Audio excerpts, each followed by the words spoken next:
உங்கள பலருக்கு இது பாதுகாப்பானதா, நான் எப்போதும் ஊசி போட்டுக்கொண்டே இருக்க வேண்டுமா, இது வெறும் உடல் எடையை குறைக்கும் தந்திரமா போன்ற கேள்விகள் இருக்கும். வணக்கம், நான் டாக்டர் சிவபிரசாத். இன்று நாம் மேம்பட்ட உடல் பருமன் எதிர்ப்பு மருந்துகள் அல்லது டியூவல் பாத்வே தெரப்பி பற்றி பேசுவோம். புதிய மருத்துவ சொற்கள் மற்றும் ஊசி மூலம் செலுத்தப்படும் மருந்துகள் குறித்த உங்கள் கவலைகள் எனக்கு புரிகிறது. இது ஒரு நீண்டகால பயணம். உண்மையில இதை புரிந்து கொள்ள சற்று நேரம் எடுக்கும். எனவே இந்த மருந்துகள் என்ன, அவை யாருக்கு உதவும், இதிலிருந்து நீங்கள் எதை எதிர்பார்க்கலாம் என்பதை எளிய மொழியில் மருத்துவ சொற்கள் இன்றி விளக்குகிறேன்.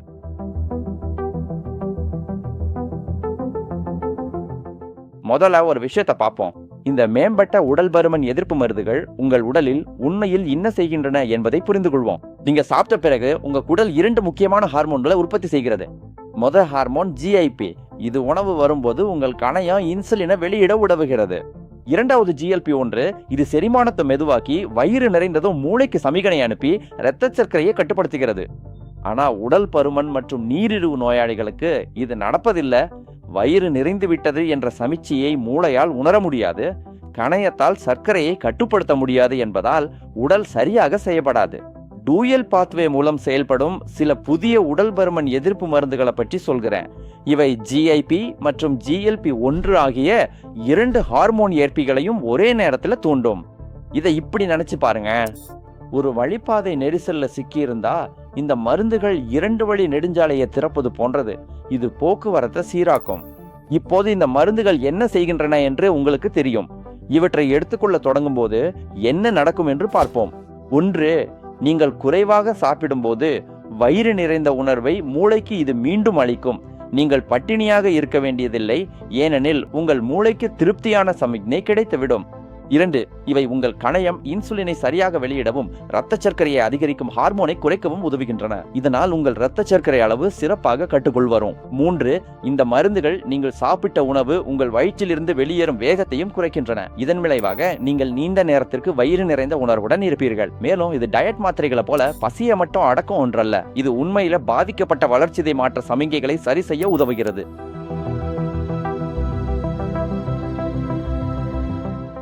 இந்த மருந்துகள் ஆரோக்கியமான உணவு மற்றும் வழக்கமான உடற்பயிற்சிக்கு மாற்றாகாது என்பதை புரிந்து கொள்வது அவசியம். ஊட்டச்சத்து ஆலோசனை, உடற்பயிற்சி, நடத்தை சிகிச்சை மற்றும் மருத்துவ கண்காணிப்பு ஆகியவற்றை உள்ளடக்கிய ஒரு முழுமையான சிகிச்சை திட்டத்தின் ஒரு பகுதியாக இவை சிறப்பாக செயல்படும்.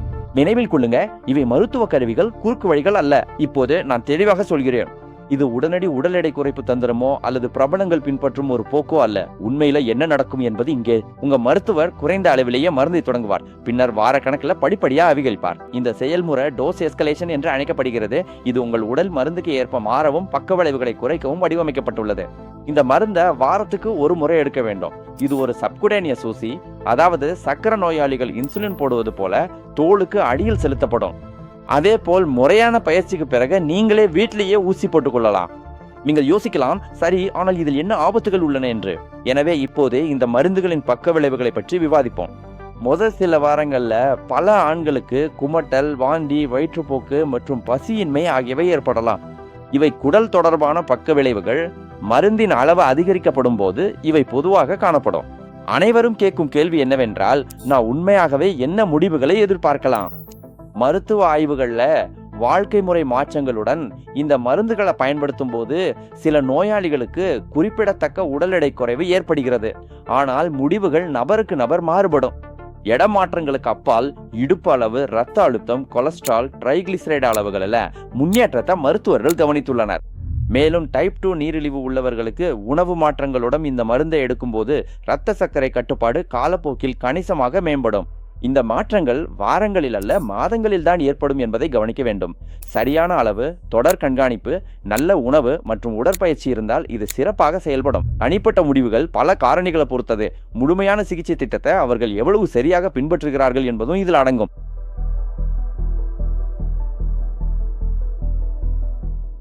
இப்போது நீங்க தெரிஞ்சு கொள்ள வேண்டிய சில பாதுகாப்பு விஷயங்கள் இங்கே உள்ளன.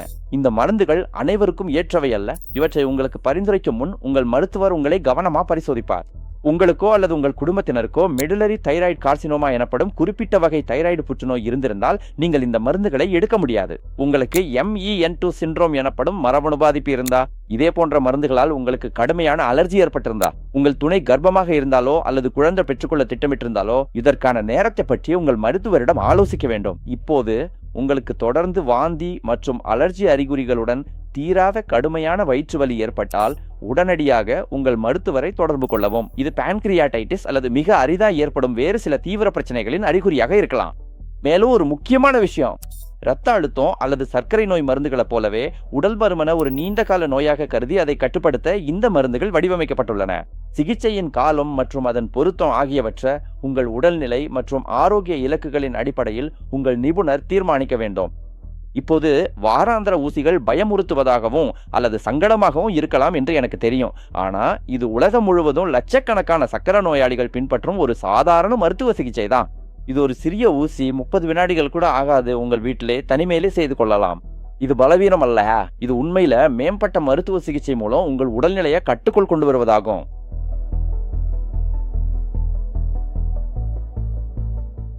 மேம்பட்ட உடல் பருமன் சிகிச்சையில வெற்றியையோ அல்லது தோல்வியையோ தீர்மானிப்பது இதுதான்.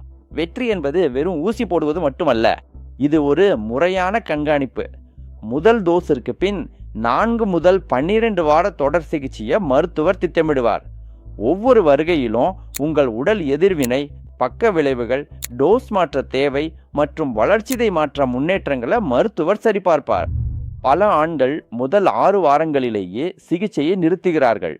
அது பலனளிக்காததால் அல்ல, முறையான திட்டத்தை பின்பற்றாததாலோ அல்லது தற்காலிக பக்க விளைவினால் சோர்வடைவதாலோ தான். நினைவிருக்கட்டும், உங்கள் நிபுணரிடம் செல்லும் போது இந்த கேள்விகளை கேளுங்கள். எனது வளர்ச்சிதை மாற்ற விவரங்களின்படி நான் இரட்டை வழிமுறை சிகிச்சைக்கு தகுதியா? முதல் 12 வாரங்கள்ல நான் என்ன முடிவுகளை எதிர்பார்க்கலாம்? பக்க விளைவுகள் மற்றும் முன்னேற்றத்தை கண்காணிக்க தொடர் திட்டம் என்ன? உங்கள் பராமரிப்பு திட்டத்தின் ஒரு பகுதியாக மருத்துவர் சிகிச்சையை பரிந்துரைக்கலாம். அதை எடுத்துக்கொள்வதும் கொள்ளாததும் உங்கள் விருப்பம். ஆனால் நீங்கள் அதை தேர்ந்தெடுத்தா அனைத்து மருத்துவ கண்காணிப்பு, யதார்த்தமான எதிர்பார்ப்பு மற்றும் முறையான தொடர் சிகிச்சையுடன் அதை சரியாக செய்ய உறுதியளிக்கவும். ஏனென்றால் அரைகுறை மனதுடன் செய்யும் சிகிச்சை மனச்சோர்வுக்கும் பாதியிலே நிறுத்துவதற்கும் வழிவகுக்கும். மேலும் அர்ப்பணிப்புடன் கூடிய சிகிச்சை வெற்றிகரமான முடிவுகளுக்கு வழிவகுக்கும். மேலும் உங்கள் வளர்ச்சிதை மாற்ற ஆரோக்கியம் ஒரு அரைகுறை முயற்சியை விட மேலானது. மேலும் நினைவில் கொள்ளுங்க, இந்த மருந்துகளில் சிலவற்றிற்கு தொடர்ச்சியான மருத்துவ கண்காணிப்பு, வழக்கமான தொடர் சிகிச்சைகள் மற்றும் அனைவருக்கும் பொருந்தாத வாழ்க்கை முறை மாற்றங்களுக்கான அர்ப்பணிப்பு தேவை. இந்த அணுகுமுறை உங்களுக்கு உங்கள் குறிப்பிட்ட சூழ்நிலைக்கு மருத்துவ ரீதியாக பொருத்தமானதா இல்லையா என்பதை தீர்மானிக்க உங்கள் தகுதி வாய்ந்த நிபுணரிடம் பேசுங்கள். என்னை பொறுத்தவரை அவ்வளவுதான். இந்த வீடியோ உங்களுக்கு உதவி இருந்தா உங்களை விட இது அதிகம் தேவைப்படும் ஒருவருக்கு இதை பகிருங்க. இந்த சேனலுக்கு சந்தாதாரராகி பெல் ஐகானை அழுத்தவும். அப்போதுதான் அடுத்த வீடியோவை தவற விட மாட்டீர்கள்.